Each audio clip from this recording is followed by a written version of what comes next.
Ladies and gentlemen, good day and welcome to the Q4 FY24 earnings conference call of HPL Electric and Power Limited, hosted by Elara Securities Private Limited. As a reminder, all participant lines will be in the listen-only mode, and there will be an opportunity for you to ask questions after the presentation concludes. Should you need assistance during the conference call, please signal an operator by pressing star then 0 on your touchtone phone. Please note that this conference is being recorded. I now hand the conference over to Mr. Mudit Kabra from Elara Securities Private Limited. Thank you, and over to you, Mr. Kabra. Thank you, Michelle. Good afternoon, everyone. On behalf of Elara Securities, we welcome you all for the Q4 FY24 and FY24 earnings conference call of HPL Electric and Power Limited. I take this opportunity to welcome the management of HPL Electric and Power, represented by Mr. Gautam Seth, Joint Managing Director and CFO. We will begin the call with a brief overview by the management, followed by Q&A session. I will now hand over the call to Mr. Seth for his opening remarks. Over to you, sir. Thank you, Mudit. Good afternoon, everyone. Thank you all for joining us today. It is my pleasure to share the performance of HPL Electric and Power for the fourth quarter and full fiscal year of 24. This year has been transformative for our company, marked by significant growth, margin improvements, strategic initiatives, capacity strengthening, pipeline build-up, and an enhanced market presence for our B2C products. At HPL, growth has always been a continuous journey, and this fiscal year we have seen our journey accelerate even further. Our revenue for Q4 FY24 rose to 424 crores, marking a 17% increase for the same quarter last year. For the full fiscal year, our total revenues increased by 16% to 1461 crores. These figures underscore our ability to capitalize on market opportunities across all our B2B and B2C product segments, driving both top line and bottom line expansion. I'm pleased to inform you that our strategic focus on operational efficiency and cost management has been fruitful. The profit after tax for Q4 FY24 climbed to 14 crores, a 22% increase from last year. For the full fiscal year, our PAT surged by 44%, reaching 44 crores. This rise in profitability results from our various efforts in operational, financial, and go-to-market efficiencies. Our EBITDA growth has also been fairly good. For Q4, our EBITDA increased by 24%, reaching 55 crores. For the entire fiscal year, EBITDA rose by 22%, totaling 192 crores. Our EBITDA margins have been steadily improving, demonstrating our focus on the operational excellence and cost efficiency. Meanwhile, for the full fiscal year, EPS grew by 45%, reaching 7. These numbers underscore our dedication to providing our investors with improving and steady returns. Looking ahead, our commitment to innovation in R&D and market leadership will continue to be the foundation of our growth strategy. In FY24, we solidified our leading position in the smart meter sector with a 27% year-on-year growth in our metering systems and services segment, backed by a more automated and growing production capacity. This growth is driven by a steady influx of orders and substantial contracts from AMI SPs through the government's RDSS scheme. Our strategic partnership with Wirepass has further enhanced our smart metering solutions, aligning with India's national objectives and changes in our energy and power sector. Our global expansion efforts are also making strides. As we are present in over 42 countries.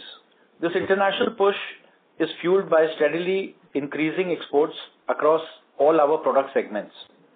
Our extensive order book, standing strong at over 2,000 crores as on 9th May 24, is a testament of our robust market position and our ability to meet rising global demand. To wrap up, our prospects look bright for the near future. We are dedicated to the value creation and quality growth Our primary focus is on strengthening our balance sheet. Additionally, we are committed to building our brand and improving operating leverage. Another key area of focus is expanding our channels to ensure broader market reach. FY24 has been a pivotal year for us, and we are excited to keep that momentum going in FY25 and beyond. With our strong focus on our core businesses and our dedicated team, we are ready to deliver even more value to our shareholders. So thank you all and for your participation today. So let us begin with the Q&A session. Thank you very much, sir. We will now begin the question and answer session. Anyone who wishes to ask questions may press star and one on their touchtone phone. If you wish to withdraw yourself from the question queue, you may press star and two. Participants are requested to use only handsets while asking a question. Ladies and gentlemen, we will wait for a moment while the question queue assembles. You may please press star and one to ask questions. We'll take the first question from the line of Viraj Mahadevia from MoneyGrow Asset. Please go ahead. Hi, Gautam. Congratulations on the growth. Thank you. Just a question, Gautam. I've seen that in FY24, you've seen a 24% jump in employee expenses and also jump in other expenses. If you can just give us some understanding into what's going on there and whether between employee and other expenses now you're satisfied with the cost structure and that's unlikely to change meaningfully as you deliver the next 2 years of revenue growth. Yeah. So if you look at, I'll begin with the other expenses first. So I think the other expenses growth are around 9% as compared to the revenue growth of 17%. So there is some, it's about 7.8% growth in the expenses. And so it's fairly, I would say, under control, but we need to bring it down further as we see more volumes come up in the business. Obviously, there are a lot of fixed expenses which are covered under these other expenses. So we will see probably the percentage coming down much lower than the growth in the revenue.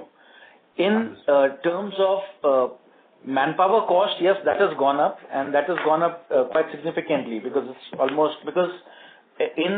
when we look at the meter business, especially with the huge orders which are coming in, there are a lot of realignment in our working, just to take the larger opportunities coming in the next 3 to 5 years.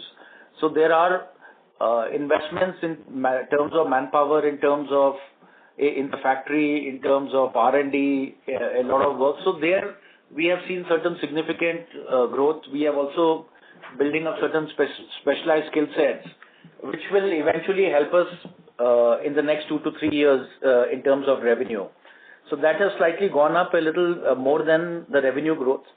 But I think that should, the payback would happen in this year and the next year, and we should see that getting streamlined.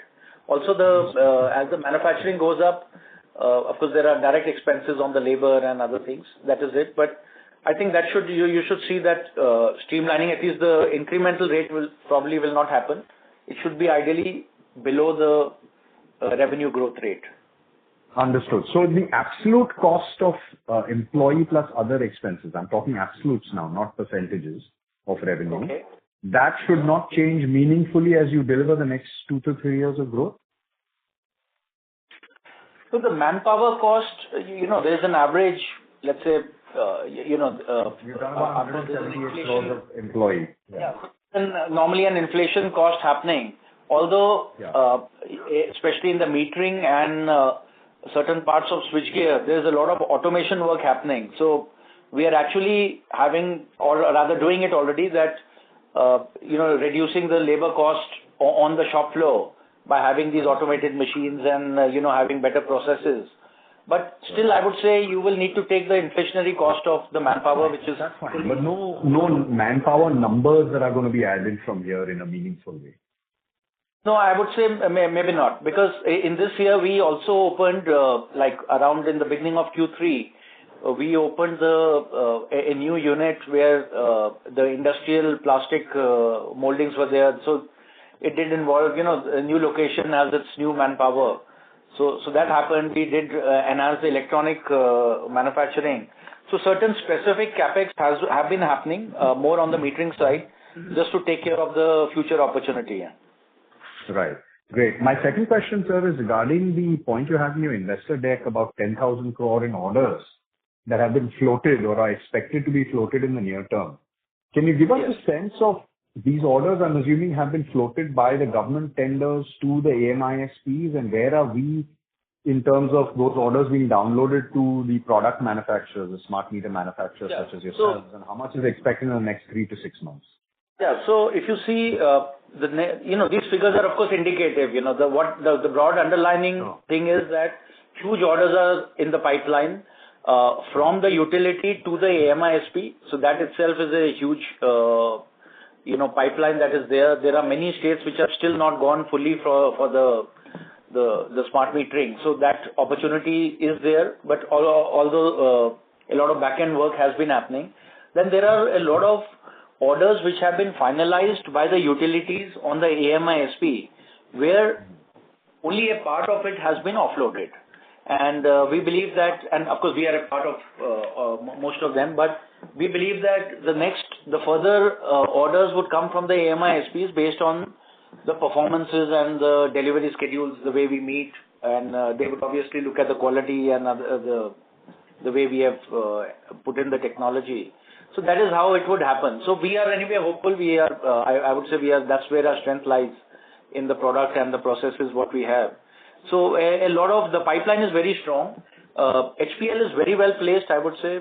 We are currently on 2,000 crores of orders, but I would say in a near future we are expecting of course big orders. So could be anywhere between 1,000 or even going beyond 2,000. It can be anything like that. But opportunities are there. Pipelines are strong, and I think right now our focus is getting these orders supplied. A lot of work is happening on the execution part of it. The orders will come. There's no doubt in that. Excellent. All the best. Next 2 years are critical for your growth. Thank you. Yeah. Yeah. Thank you.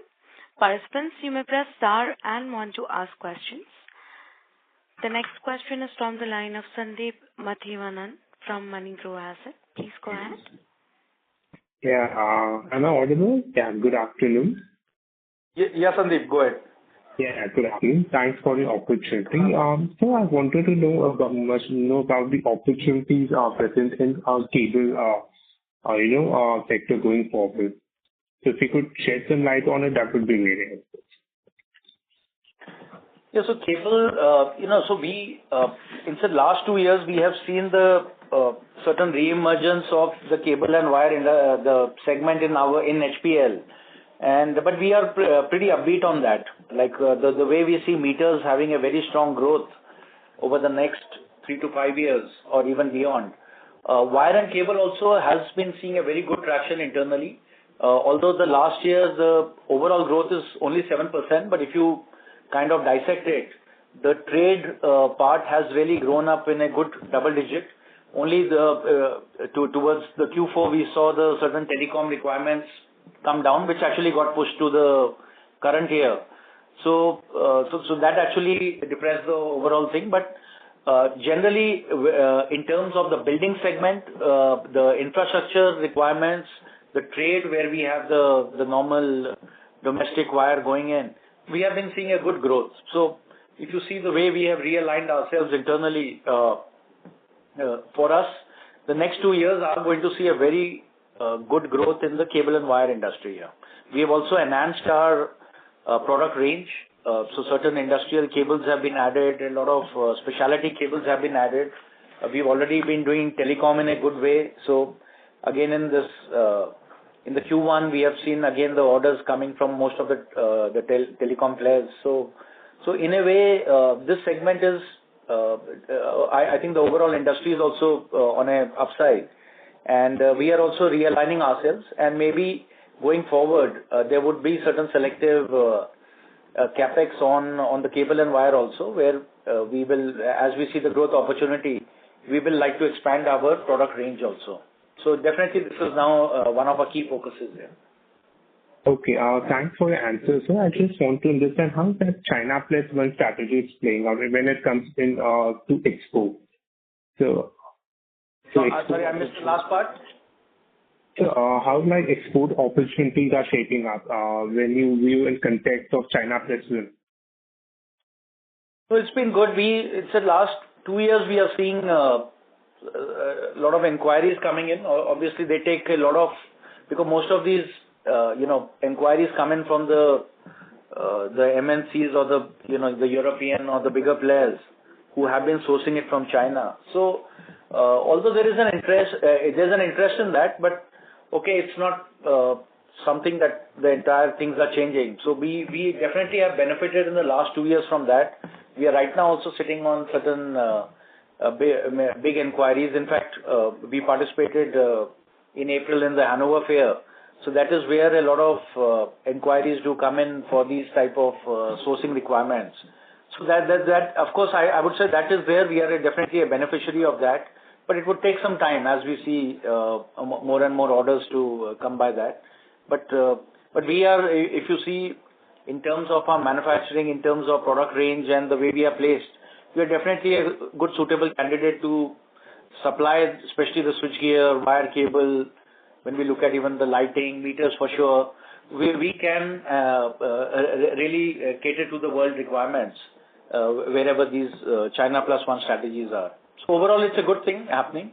But I'm not seeing, like 2 years back, we did see much more force. I'm not seeing a future force coming in so much like that. But yes, still we do find requirements coming in and we are catering to those. Oh, okay, sir. Okay, sir. Thank you. Thank you. We'll take the next question from the line of Samarth Khandelwal from ICICI Securities. Please go ahead. Hello, am I audible? Yes. First of all, congratulations, sir, on a very good quarter.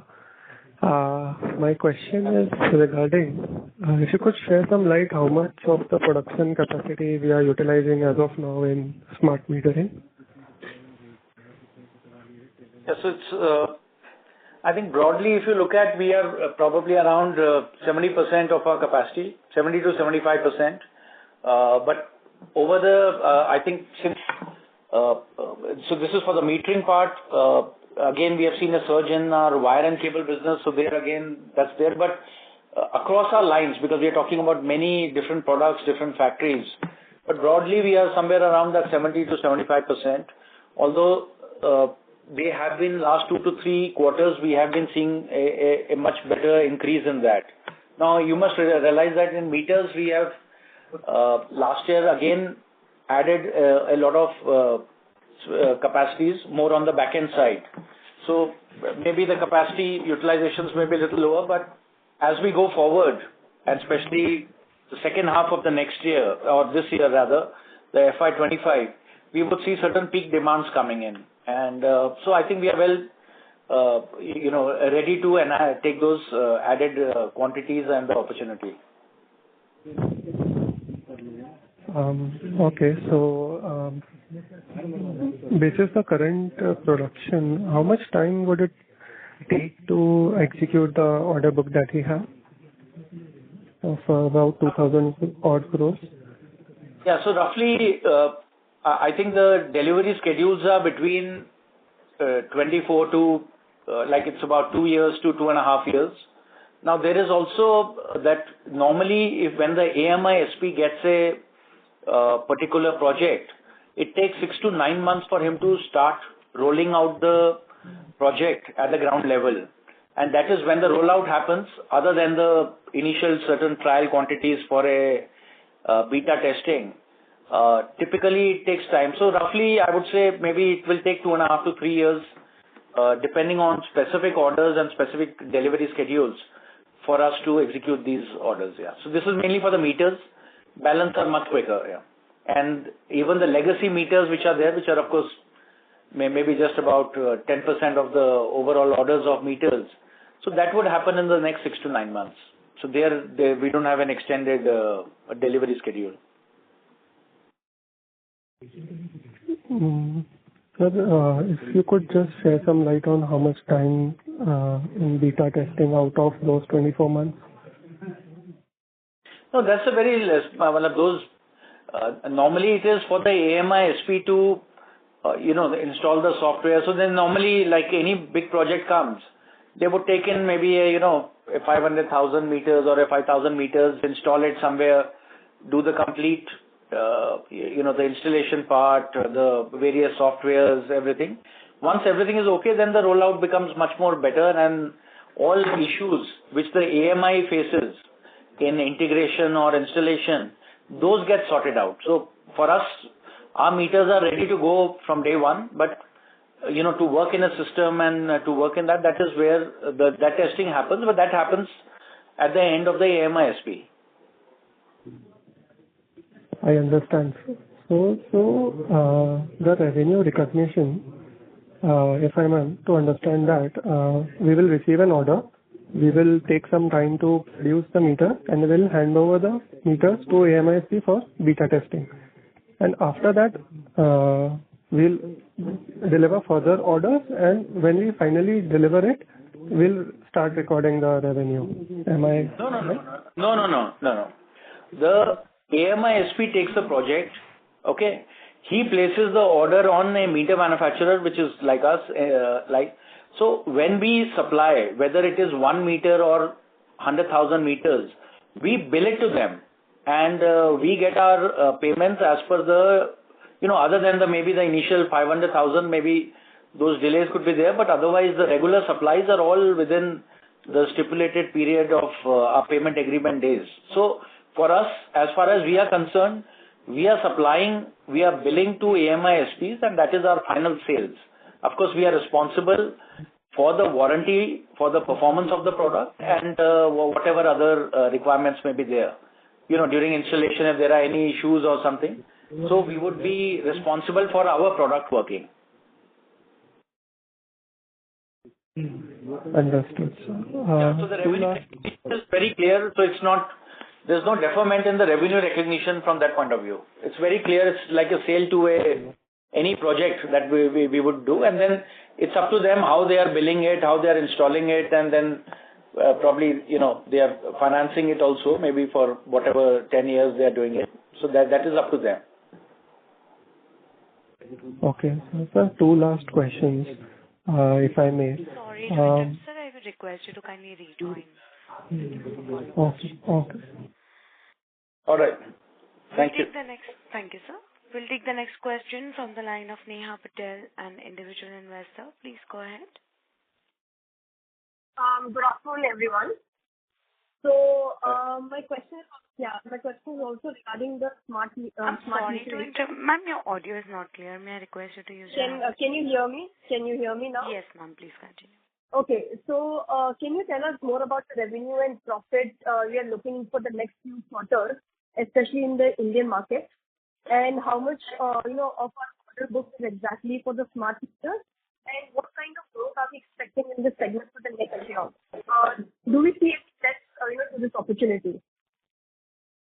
What was the last part? Sorry, just the last part. The last part, I was just asking, do we see any threats to this opportunity, to this segment? Right. Okay.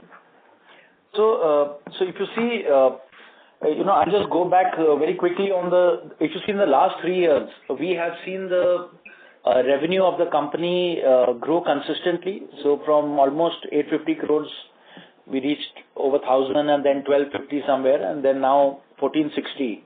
So 3 successive years of growth, and also, not only on the revenue, but also on the margin part, and also improvement in all the key parameters on the balance sheet. So I would say when we look at the smart meter segment, definitely it's a huge opportunity for us. We are well equipped to, exploit that.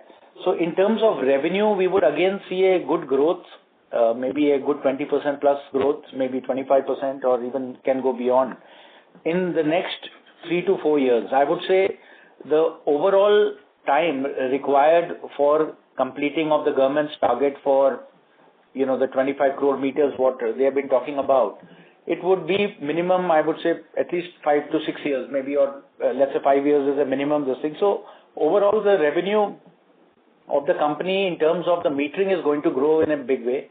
When you look at the the overall order book, almost 90% of that is meters.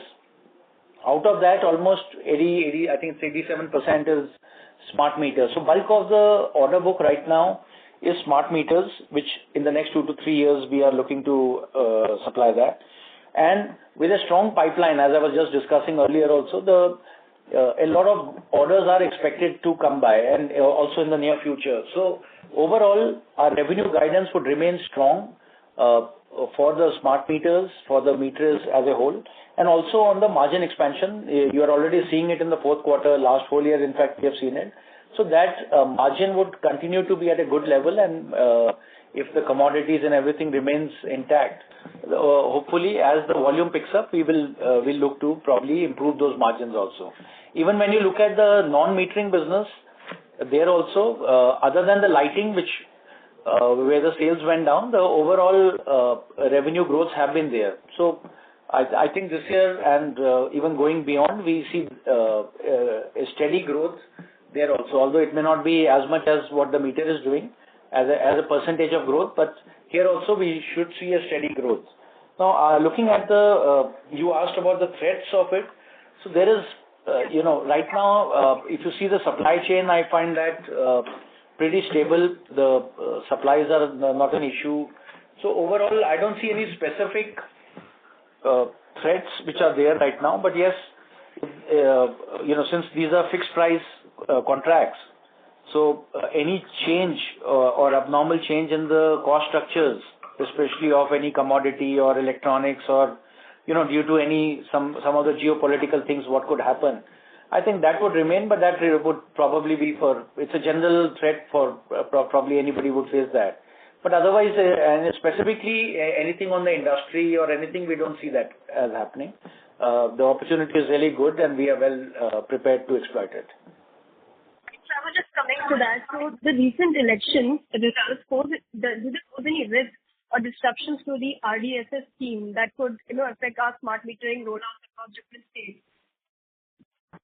No, I don't see that, because I think if you see successively the RDSS, and earlier we had Uday, and even in the earlier governments, the last mile scheme was always the rollouts were always there by whatever name they were called. So those are, I would say today, the scheme like RDSS is a need, and this comes mainly from the need to reduce the AT&C losses, and metering of course plays a very important role. Now the metering is itself changing to smart meters, so I think adoption of technology is a real need which would be irrespective of any government.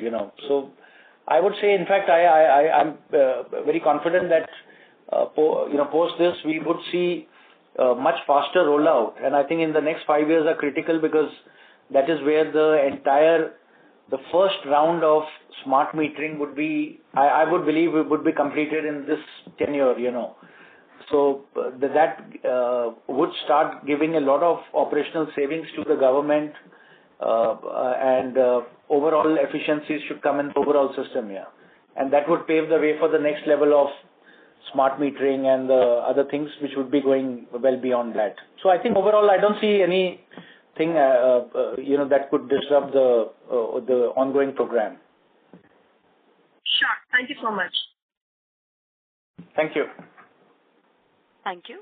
The next question is from the line of Sunil Kateshia from an individual investor. Please go ahead. Yeah, thank you so much for the opportunity, sir, and congrats for the good set of numbers. So my question is on metering.